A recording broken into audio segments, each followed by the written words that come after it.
Si Tia ay isang masiglang dalaga na puno ng sigla sa buhay, ngunit ang ningning na iyon ay napaaga ang pagpanaw. Lahat ng maaaring naghihintay sa kanya sa hinaharap, isang propesyon, pagmamahal, sarili niyang pamilya, ay nanatili na lamang bilang isang pangarap. Ipinanganak si Tia Christine Sharp noong ika-30 ng Hunyo taong 2000 sa pamilya ni Stephen at Natalie. Naghiwalay ang kanyang mga magulang noong siya ay sanggol pa lamang. Sa kabila ng paghihiwalay, nanatiling malapit ang kanilang ugnayan bilang pamilya at nanirahan sa Croydon sa katimugang bahagi ng London. Partikular na malapit si Tia sa kanyang lola, sa ina, si Christine. Sina Tia, Natalie at Christine ay parang iisang matibay na unit ng pamilya. Madalas sabihin ni Natalie na hindi lamang sila magkakamag-anak kundi matalik ding magkaibigan. Ang malalim na koneksyong ito ay nanatili sa buong kabataan ni Tia.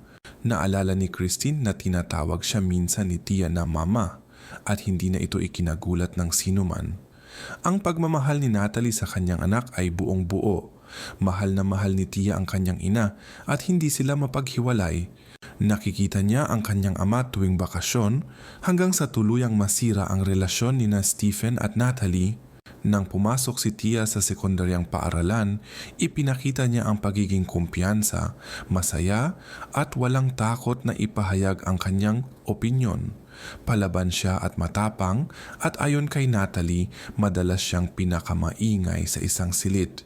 Bagamat mahusay siya sa pag-aaral at paborito ng mga guro, nagkaroon siya ng problema sa pagpasok. Noong taong 2002, nagtatrabaho si Christine bilang tagapaglingkod sa bar sa Rains Park, timog kanluran ng London. Doon niya nakilala si Stuart Hazel. Mas bata siya ng 10 taon kay Christine at noong 2007 ay nagsimula silang magkasintahan. Lumipat si Stuart sa bahay ni Christine sa New Addington. Nakakagulat na bago pa man ang relasyon nila ni Christine, nagkaroon ng maikling ugnayan si Natalie kay Hazel. Sa kabila nito, nagkaroon ng maayos na ugnayan sina Stuart at Tia at tinatawag siya ng dalaga pati ng kanyang mga batang kapatid na Lolo. Noong 2008, napansin ng mga social worker ang kalagayan ng pamilya na nangangambang gumagamit ng cannabis si Natalie at ang kanyang partner. Sa ulat ng mga awtoridad, bagamat walang lantad na kapabayaan o pagtrato na hindi katanggap-tanggap kay Tia, napuna na may kaguluhan sa dinamika ng pamilya. Pagkatapos ng investigasyon noong Nobyembre 2011, nagpasya ang mga social worker na hindi na kailangan ng karagdagang pagsusuri. Sa halip, inirekomenda nilang ang paaralan na lamang ang magbantay sa dalaga at agad mag-ulat ng anumang issue. Madalas matulog si Tia kina Christine at Stuart. Kahit pa nagtatrabaho sa gabi si Christine, nananatili siya roon kasama ang kanyang amain. Noong Hunyo 2012, ipinagdiwang ni Tia ang kanyang kaarawan kasama ang kanyang ina at lola. Hinayaan siyang pumili ng isang bisita at pinili niya si Stuart. Patunay kung gaano sila kalapit. Agosto ng parehong taon, nang hindi nagsasabi kay Natalie, nagpadala ng mensahe si Tia kina Christine at Stuart, nagtatanong kung maaari siyang manatili sa kanila ng ilang araw. Nag-text si Stuart kay Natalie at sinabing pwedeng dumalaw si Tia. Wala si Christine sa bahay, ngunit pwede pa rin siyang manatili ron kung gusto niya. Sabik si Tia sa pagdalaw na ito. Hinalikan niya ang kanyang ina bilang pamamaalam at tumuloy sa bahay ng kanyang lola. Ito ay nangyari noong Huwebes, ika-2 ng Agosto. Naitala ng mga surveillance camera ang pagdating ni Tia sa tram stop, kung saan siya sinalubong ni Stuart bandang 4:50 ng hapon. Kasunod nito, magkasama silang namili sa New Addington. Kinagabihan, tumawag si Christine sa bahay at kinausap si Stuart, tinanong kung maayos ang lahat. Tiniyak ni Stuart na maayos ang lahat at magkasama silang naglalaro ng PlayStation. Kinabukasan, nung Biyernes, ika-3 ng Agosto, pag-uwi ni Christine mula sa trabaho, sinabi sa kanya ni Stuart na pumunta si Tia sa Croydon, na nasa 5 milya mula roon upang bumili ng bagong sapatos sa Whitgift Shopping Center. Pagsapit ng alas 6 ng gabi ay hindi pa rin siya bumabalik sa bahay, kaya tinawagan ni Christine si Natalie na kinumpirma ring hindi niya ito nakita. Sinubukan nilang makipag-ugnayan sa kanya sa pamamagitan ng mga text message at Facebook, ngunit wala silang natanggap na sagot. Nagpasya silang maglibot sa paligid na may kaunting pag-asa na makikita siya. Iniisip na baka may naging problema sa pampublikong transportasyon kaya siya naantala. Pagsapit ng alas 10 ng gabi at wala pa ring palatandaan, nagtungo sina Christine, Stuart at Natalie sa istasyon ng pulis upang iulat na nawawala siya. Isinalaysay ni Stuart sa mga investigador na nakita niya si Tia bandang tanghali bago ito tumungo sa Croydon upang mamili. Isang kapitbahay din ang nagsabi sa telepono na nakita niya itong umalis ng bahay. Pinuntahan ng pulisya ang bahay na tinutuluyan niya kina Lola at Stuart, ngunit wala silang nakitang sinyales na naroon siya. Dahil malinaw na wala ang dalaga sa bahay, pinalawak ng pulisya ang paghahanap sa mga karatig na lugar. Mabilis na kumalat ang balita tungkol sa pagkawala ng 12 taong gulang na dalaga at agad itong nakatawag ng pansin ng malalaking pahayagan. Nakita si Stuart Hazel na nangunguna sa isa sa mga grupo ng naghahanap. Ayon sa pulisya, tanging maliit na halaga ng pera lamang ang dala ni Tia. Wala siyang dalang travel card o cellphone na taliwas sa nakasanayan niya. Binigyang diin ni Commander Neil Basu na patuloy pa ring tinatrato ang kaso bilang pagkawala at walang indikasyon na may pinaghihinalaan. Gusto ng pamilya na makabalik si Tia sa kanilang tahanan, labis nila siyang namimiss at nais kong tiyakin sa inyo ang lahat ng ginagawa ng Metropolitan Police.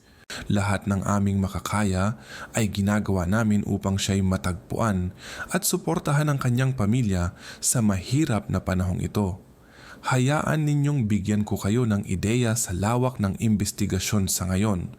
Inilipat ko ang ilang yaman mula sa mga panulimpikong gawain upang tumulong sa paghahanap kay Tia. At sa nakalipas na 3 araw ay nangangahulugan ito ng higit sa 100 karagdagang uniformed officer sa mga lugar ng Croydon at Meacham. May higit sa 80 opisyal ang nagtatrabaho sa kasong ito. 4 na po sa kanila ay mga detective at 4 na po naman ay mga eksperto sa paghahanap. Nakalikom kami ng higit sa 800 oras ng CCTV footage mula sa mga bus tram at mahigit sa 120 oras na aktwal naming napanood. Patuloy ang gawaing ito ng walang tigil, araw at gabi. Nais ko ring pasalamatan ang lahat ng nasa komunidad ng Croydon at Meacham na tumulong sa investigasyon hanggang ngayon. Kagabi ay nakasama ko ang ilang mga konsehal at miyembro ng charitable group na Pathfinders sa bagong Addington Estate. Labis akong naantig sa kanilang kabutihan, sigla at dedikasyon. Habang papunta at pauwi kami, maraming beses kaming pinatigil ng mga taong namimigay ng flyers na may larawan ni Tia. At sa lahat ng gumagawa nito, nais kong magpasalamat at hilingin na ipagpatuloy ninyo ang paghahanap sa kanya. Gusto ko muling pasalamatan ang lahat ng mga mamamayang hindi naging manhid at tumawag sa crisis center. Ang pangunahing layunin ngayon ng pulisya ay hanapin si Tia ng ligtas at walang kapinsalaan. Ang kanyang pamilya ay lubos na nagigipit sa kalungkutan. Ibinahagi ni Natalie sa mga lokal na mamamahayag. Lahat kami ay talagang wasak ang pakiramdam. Iniisip namin na may kumuha sa kanya pero hindi talaga namin alam. Walang CCTV, wala kaming kahit anong impormasyon. Sana man lang may maibigay akong balita. Lumabas ang anak ko sa bahay at para bang bigla na lang siyang nawala. Noong 7 ng Agosto, nagdaos ng press conference. Ibinahagi ni Detective Nick Scholar sa publiko at sa mga mamamahayag ang paglalarawan kay Tia. Ito ang kuha mula sa surveillance camera noong gabi ng Huwebes, 2 ng buwan bago siya nawala. Makikita dito ang panlabas na kasuotan na pinaniniwala ang suot niya nang siya'y huling makita. Ang tanging pagkakaiba ay ang sapatos. Ipapakita ko ang larawan. Makikita ninyo, medyo iba ito sa unang paglalarawan. Hindi ito dilaw na tuba tulad ng dating iniulat. Mukhang ito ay isang dilaw na sleeveless shirt. May disenyo sa harap na tila isang hayop, marahil aso o pusa. Ang kupas na skinny jeans ay tugma sa naunang paglalarawan. Sa litrato, suot niya ang UGG boots. Pero nung araw na nawala siya, nakasuot siya ng itim na Nike sneakers na may rosas na logo. Iyon ang maliit na pagkakaiba. Naglabas rin ng pahayag ang tiyuhin ni Tia na si David Sharp. Taimtim na nananawagan sa kanya na umuwi. Si Tia ay isang normal na batang 2 anyos. Hindi siya kailanman tumakas mula sa bahay. Wala siyang dahilan para gawin iyon. Isa siyang masayahing bata. Hindi pa siya ganap na matured, pero kabisado niya ang lungsod, ang mga lugar dito at mga taong narito. Bumalik ka na sa amin, umuwi ka, tumawag ka sa pulis. Gawin mo kahit ano. At gusto kong pasalamatan ang pulisya sa lahat ng ginagawa nila at ang komunidad sa patuloy na suporta sa hindi nila pagtigil sa paghahanap araw at gabi. Hinihiling ko sa inyo, huwag kayong tumigil. Gusto ko talagang makita si Tia. Kaya pakiusap, ipagpatuloy nyo lang ang ginagawa ninyo. May mga ulat tungkol sa 55 magkakaibang kaso kung saan sinasabing nakita raw si Tia. Pero hindi na kumpirma ng pulisya ang alinman sa mga iyon. Dahil si Stuart Hazel ang huling taong nakita kasama si Tia, naramdaman niyang siya'y tinitingnan bilang posibleng sangkot. Kaya't nakipag-ugnayan siya sa ITV upang makapanayam at linisin ang kanyang pangalan. Noong ika-9 ng Agosto, nagbigay siya ng panayam kay Mark Williams Thomas, isang investigative journalist at dating pulis, para sa balita ng ITV. Mariin niyang itinanggi na may kinalaman siya sa pagkawala ng kanyang apo sa tuhod. Kung naniniwala sila sa sinasabi ng mga dyaryo, di bahala sila sa iniisip nila. Ang alam ko, sa puso ko lumabas si Tia mula sa bahay ko. Totoong lumabas siya? Sigurado ako dyan kasi may nakakita sa kanya habang naglalakad. Alam ko kung saang direksyon siya pumunta. Pero kung ano ang nangyari pagkatapos noon, wala na akong alam. Para kaming nakakulong dito, naiintindihan mo? Lahat ng pahayagan puro akusasyon, puro paninira. Hindi namin kailangan ng ganito ngayon. Naiintindihan ko na gusto nilang tumulong, pero may mas mabuting paraan sila para tumulong.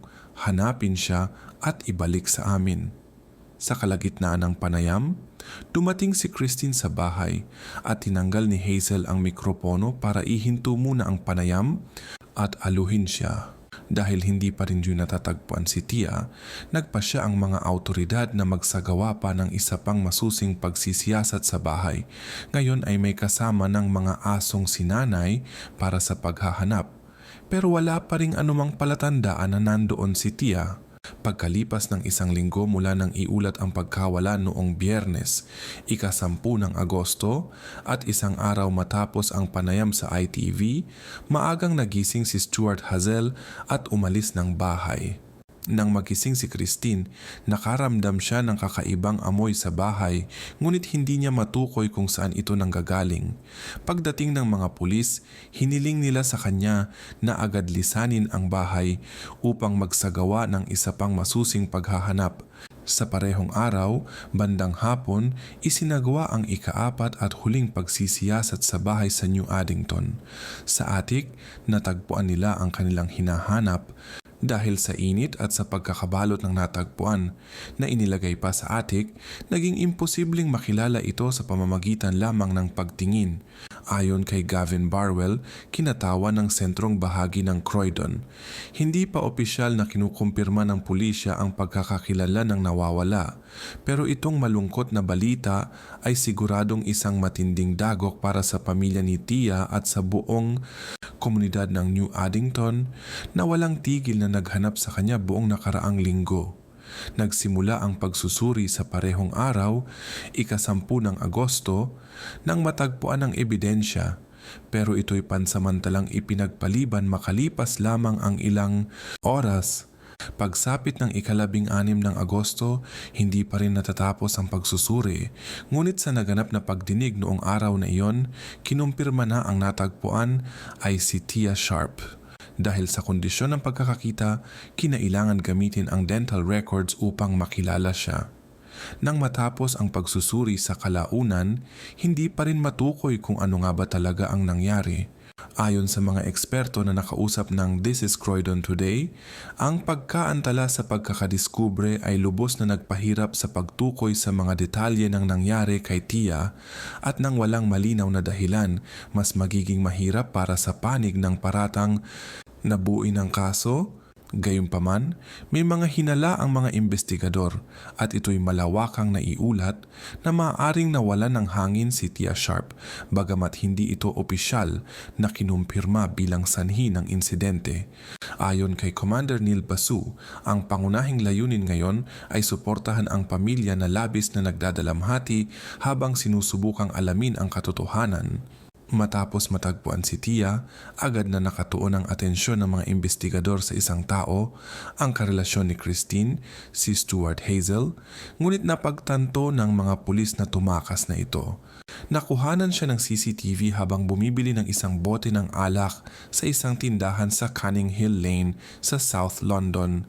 Naglabas ng babala ang pulisya sa publiko na huwag lalapitan si Hazel kung makita, kundi agad tumawag sa numerong 999. Mabilis na kumilos ang pulisya at nagsimula ng masusing paghahanap. Matapos ang ulat mula sa isang ordinaryong mamamayan na nakaspot sa kanya, naaresto si Hazel bandang 8:25 sa Cannon Hill Common sa Morden. Habang dinadala siya sa police van, ilang mga tao sa paligid ang sumigaw ng masasakit na salita. Hindi naglaon, inanunsyo ng pulisya na may 2 pang karagdagang pag-aresto. Kinagabihan din, bandang 11:55, inaresto si Christine dahil pinaghihinalaang may kinalaman at ang kanyang kapitbahay naman dahil pinaghihinalaang tumulong sa lumabag sa batas. Habang iniimbestigahan si Christine, si Natalie ay napilitang manood sa telebisyon habang inilalabas mula sa bahay ang natira sa kanyang anak. Dahil sa kondisyon ng natagpuan, hindi pinayagan si Natalie na makita ang kanyang anak. Mula nang ianunsyo ang pagkakadiskubre, ilang tao ang nagdala ng mga bulaklak at alaala malapit sa garahe sa tapat ng bahay ng lola ni Tia, na hanggang sa oras na iyon ay nakakordon pa rin. Christine ay pinalaya kalaunan matapos magpiyansa, ngunit ipinagbawal sa kanya ang lumapit kina Natalie at sa iba pang mga apo. Di nagtagal ay nagsimulang matuklasan ng pulisya ang nakakabahalang katotohanan tungkol sa lalaking tinatawag ni Tia na Lolo. Lumaki si Stuart Hazel sa isang pamilya na puno ng suliranin at may masalimuot na relasyon sa kanyang mga magulang. Bata pa lang ay napansin na siya ng mga social services dahil nakakulong ang kanyang ama at ang kanyang ina ay nagtatrabaho sa isang larangang hindi angkop pag-usapan sa YouTube. Kalaunan, inalagaan na siya ng estado. Sa eskwela, hindi naging maayos ang lagay ni Stuart. Madalas siyang lumiban at ayon kay Dr. Kerry Nixon, malinaw na mababa ang kanyang antas ng kakayahan sa pag-iisip kumpara sa karaniwan. Sa mga sumunod na taon, ikinuwento ni Hazel ang isang di kaaya-ayang karanasan noong siya'y 16 na taong gulang. Mayroon siyang 30 kaso sa rekord at 3 beses nang nakulong. Kabilang sa kanyang mga nagawa ay ang pagbebenta ng mga ipinagbabawal, pagnanakaw, paninira ng ari-arian, paglabag na may kaugnayan sa diskriminasyon at pananakit na nagdulot ng matinding pinsala sa kalusugan, kilala bilang GBH. Patuloy ang kanyang paggamit ng hindi pinapahintulutang sangkap na nagbunsod ng pabigla-biglang kilos. Noong 2010, nahuli siya habang may dalang matalim na armas at nabilanggo ng 12 buwan. Sa kabila nito, nanatili ang suporta ni Christine at iginiit niyang hindi niya kailanman nakita itong umasta ng marahas sa loob ng bahay. Ayon sa kanya, bagamat ito'y umiinom at may mga record, isa raw itong mabait na higante. Handa siyang kalimutan ang nakaraan ng lalaki bago sila magkakilala, subalit hindi niya alam ang tunay na lalim ng pagkakalulong nito at ng mga unti-unting lumalalang naiisip. Habang lumalaki si Tia, walang kaalam-alam ang kanyang pamilya na may hindi naaangkop na pag-iisip si Hazel tungkol sa kanya. Nabighani siya sa dalagita at naniwalang may espesyal na ugnayan sila. Lalo pang lumalim ang kanyang paghapukaw sa pagdaan ng panahon. Sa huling taon ng buhay ni Tia, naging mapilit si Hazel at nagsimulang lihim siyang kuhanan ng video. Isang araw pag-uwi ni Tia mula sa paaralan at habang nilalagyan ng lotion ang kanyang mga binti dahil sa panunuyo ng balat, palihim itong kinunan ni Hazel. Habang tumatagal, lalong naging di katanggap-tanggap ang kanyang ginagawa. Kinukunan niya na rin si Tia habang natutulog. Inilarawan ni Nick Scola, ang pangunahing investigador sa kaso, ang isa sa mga eksenang ito. Kinukunan ni Hazel si Tia habang natutulog, papalapit siya ng papalapit at lumalayo kapag gumagalaw ang bata. Isang sandali iniangat niya ang kamera sa pader upang makita ang anino niya sa ibabaw nito. Inalis niya rin ang pinto sa banyo at sinira ang ilaw sa silid ni Tia, na ayon sa mga pulis ay ginawa upang makasilip mula sa labas. Bukod pa rito, nagsimula rin siyang maghanap ng mas nakakagimbal na mga nilalaman sa kanyang telepono, kabilang ang mga hindi naaangkop para sa kanyang edad. Ayon kay Dr. Kerry Nixon, isang forensic psychologist, posible umanong nagbigay ng alok si Hazel na hindi kaaya-aya at nang tanggihan siya ni Tia at binantaan siyang magsusumbong sa ina, na uwi ang lahat sa mga pangyayaring hindi na maaaring balikan. Maraming tao ang nagtanong kung bakit inabot pa ng 4 na ulit ng pagsisiyasat bago natagpuan si Tia sa attic. Humingi ng paumanhin ang mga investigador sa pamilya at ipinaliwanag na ito'y dahil sa pagkakamaling dulot ng tao. Personal na humingi ng tawad si Commander Neil Basu sa ina ni Tia, si Sharp, dahil sa pagkaantala sa paghahanap. Nangako siyang magkakaroon ng pagsusuri upang masigurong hindi na ito mauulit kailanman. Noong ika-23 ng Agosto, nagsalita rin si Commissioner ng Pulisya Bernard Hogan Howe tungkol sa pagkukulang ng kaniyang mga tauhan. Kung iisipin natin na ito ay simpleng pagkakamali lang ng isang tao, sana'y iyon na ang sagot. Pero nagsasagawa kami ng masusing investigasyon dahil hindi kami sigurado kung iyon lang talaga ang dahilan. Ayaw naming magmadali sa paghatol. Kailangan naming ng panahon upang maunawaan kung ano talaga ang nangyari at saan kami nagkamali. Gusto naming matuto mula sa karanasang ito. Humingi na kami ng paumanhin at muli akong humihingi ng tawad sa ina ni Tia at sa kanilang pamilya dahil hindi namin siya natagpuan agad. Habang pansamantalang pinalaya si Christine sa ilalim ng piyansa, muling nakatuon ang pansin ng mga investigador kay Stuart Hazel. Ano ang maari mong sabihin sa amin tungkol sa nangyari kay Tia Sharp, Stuart? Mas gusto ko po sanang makausap muna ang aking abogado. Sige, walang problema. 2:00 na ng hapon. Ihihinto na namin ang pag-record at lalabas ng silid upang bigyan ka ng oras. Ipinresenta ni Stuart ang sarili niyang bersyon ng pangyayari. Anya, sila raw ni Tia ay nagkakatuwaan at naglalaro at habang naglalaro ay nahulog ito sa hagdan, pero ayon sa kanya ay tila wala naman itong naging pinsala. Sinabi niyang uminom siya ng labis at nawalan ng malay. Pagkagising niya, napansin niyang hindi na gumagalaw si Tia. Sa sobrang takot, itinago niya ito sa attic. Inilagay niya ito sa pagitan ng mga balangkas ng bubong, sa bahagi kung saan nagtatagpo ang kisame at sahig, sa madilim na sulok ng attic at tinakpan ng kung ano-anong gamit. Malapit dito, maingat na isinilid sa maliliit na plastic na bag na nakalagay sa isang malaking itim na sako. Natagpuan ang mga gamit ni Tia na suot niya noong gabing iyon, kasama na rin ang kanyang sirang salamin. Kalaunan, si Christine ay ganap na nilinis sa anumang pagkakasangkot sa pagkawala ng kanyang apo. At noong ika-7 ng Disyembre, inanunsyo ng pulisya ng London na walang isasampang kaso laban sa kanya. Sa isa sa mga naunang paghahanap, nakakita ang mga pulis ng 2 memory card. Isa sa mga ito ay maingat na itinago sa loob ng frame ng pinto ng isa sa mga silid sa unang palapag. Ang mga memory card ay may laman na parehong na-delete at hindi na-delete na mga file, mga larawan at video. Ang pinakahuling larawan sa isa sa mga card ay na-delete pero matagumpay itong na-recover ng mga awtoridad. Makikita sa larawan si Tia sa isang posisyong hindi angkop. Ipinakita nila ito sa isang eksperto na nagsabing malamang ay wala sa ulirat si Tia noong kuhanan siya ng larawan. Sa ibang mga larawan, si Hazel ay nagpa-post rin na walang saplot sa kaparehong paraan. May mga litrato rin sa memory card na kuha ng palihim habang hindi alam ni Tia. Madaling araw ng ika-2 ng Agosto, isinampa na ang kaso laban kay Hazel kaugnay ng batang tinatawag siyang Lolo. Siya ay humarap sa Camberwell Green Magistrates Court sa pamamagitan ng video link noong ika-13 ng Agosto. Suot ang asul na t-shirt, nakaupo siya sa mesa habang may pulis sa likod niya. Kumpirmado niyang tama ang kanyang pangalan, petsa ng kapanganakan at tirahan sa The Lindens, New Addington, South London, kung saan natagpuan si Tia. Hindi siya nagpahayag ng kanyang panig ukol sa kaso at agad itong inilipat sa Central Criminal Court ng London.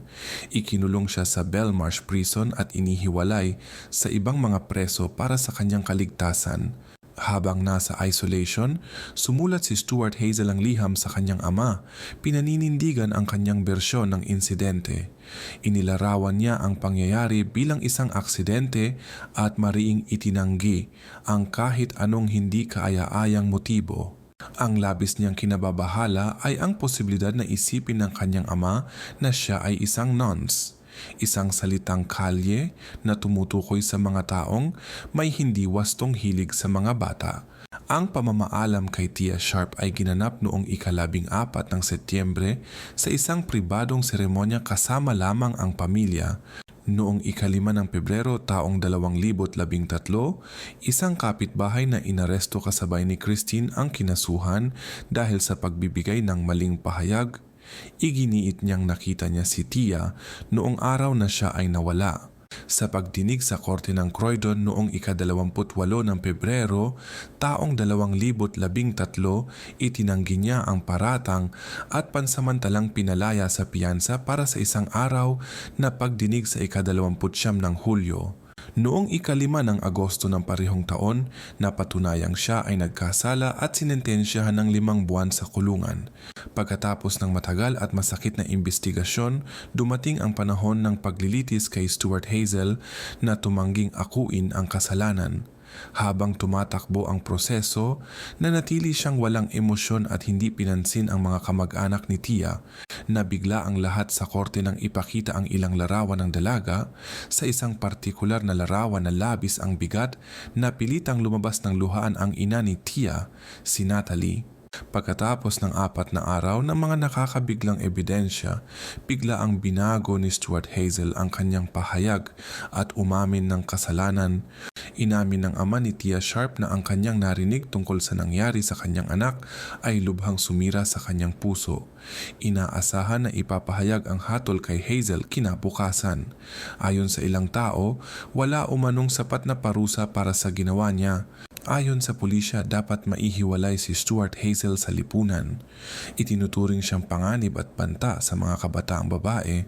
Gayunpaman, hindi niya kailanman inilahad ang buong katotohanan kung ano ang nangyari noong gabing iyon o kung bakit siya umakto sa ganoong paraan.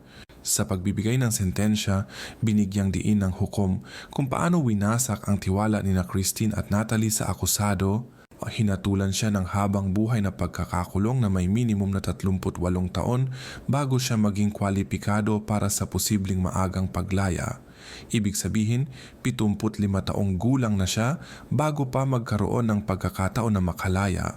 Ayon kay Ginoong Justice Nicol, hindi siya makapagbigay ng habang buhay na sentensyang walang posibilidad ng paglaya dahil hindi siya sigurado kung may hindi kanais-nais na motibo si Hazel o kung pinlano niya ang kanyang ginawa. Ang ina ni Tia ay nagtiwala sa iyo upang bantayan ang kanyang anak. Pinigo mo ang tiwalang iyon sa pinakamatinding paraan. Umamin ka lamang sa ika-5 araw. Sinabi mong nais mong iwasan ang dagdag na pasakit sa pamilya ni Tia. Maganda yan, pero kinailangan nilang tiisin ang 4 na araw ng napakapublikong paglilitis, wika ng hukom. Umalingaw-ngaw ang sigawan sa loob ng korte. Ang mga kamag-anak ni Tia ay humagulgol at habang inilalabas si Hazel, may sumigaw mula sa publiko ng halimaw. Ayon sa hukom, maaari niyang ipatawang habang buhay na sentensya na walang pag-asa ng paglaya, ngunit kailangan ng buong katiyakan na ang dangri kay Tia Sharp ay may hindi nararapat na motibo, bagamat naniniwala siya na may hindi tama sa naging kilos ni Hazel sa dalaga, hindi siya ganap na kumbinsido na iyon ang pangunahing dahilan ng insidente. Sa kanyang panghuling pahayag, sinabi ng hukom kay Hazel, si Tia ay isang masigla at buhay na bata, ngunit inagaw mo sa kanya ang lahat ng posibilidad. Ang mga hinaharap niyang pangarap, trabaho, pag-ibig, pamilya ay hindi na kailanman magkakatotoo. Matapos ang paghatol, lumabas ng korte si Natalie Sharp, ina ni Tia. Nang tanungin kung siya ay kontento sa naging desisyon, sumagot siya ng hindi. Ang tiyo ni Tia ay nagpahayag din na dapat ay mas mahaba ang sentensya. Ang mga naging bunga ng nangyari kay Tia ay nakaapekto sa napakaraming tao. Ang bahay kung saan nanirahan sina Christine at Stuart at kung saan nangyari ang trahedya ay giniba noong taong 2013.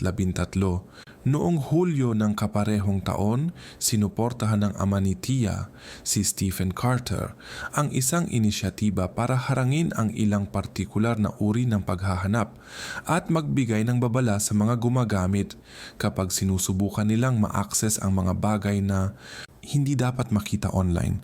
Noong Nobyembre 2013, bilang bahagi ng tugon sa mga kaso ni Tia Sharp at April Jones, isang babae na kinuha ng isang di kilalang lalaki, binago ng mga search engine tulad ng Google at Bing ang kanilang mga algorithm upang pigilan ang paglabas ng mga resulta sa paghahanap na may kaugnayan sa mga imahe na hindi katanggap-tanggap kapag may kinalaman sa mga bata.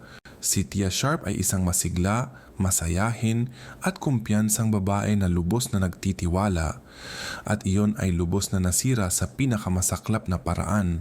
Ang mga taong nagmahal at nakakilala sa kanya ay determinado na maaalala siya hindi dahil sa trahedyang kinasangkutan niya, kundi dahil sa liwanag at kasiyahang naibigay niya sa napakaraming tao.